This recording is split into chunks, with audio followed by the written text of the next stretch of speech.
मित्रांनो, अंदाज मतदारसंघाचा मध्ये आता आपण पाहूयात हातकणंगले मतदारसंघाबद्दल. तसं पाहायला गेलं तर या मतदारसंघामध्ये आपल्याला चौरंगी लढत होताना दिसते. शिवसेना विरुद्ध शिवसेना आणि शेतकरी संघटना, त्याचबरोबर एक अपक्ष उमेदवार. शिवसेना शिंदे गटाकडून विद्यमान खासदार धैर्यशील माने पुन्हा एकदा मैदानात आहेत, तर उद्धव ठाकरे गटाकडून सत्यजित पाटील सरोडकर हे मैदानात उतरलेले आहेत.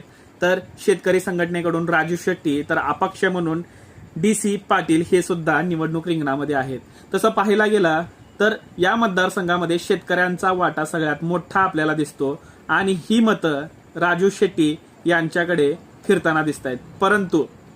परंतु या मतदारसंघामध्ये महाविकास आघाडी विरुद्ध महायुती असा सामना, अशी लढाई होण्याचे चान्सेस वाढलेले असल्यामुळे याचा फायदा महाविकास आघाडीचे उमेदवार सत्यजित पाटील सरोडकर यांना होताना दिसतंय आणि ते या मतदारसंघातून विजयी होतील असा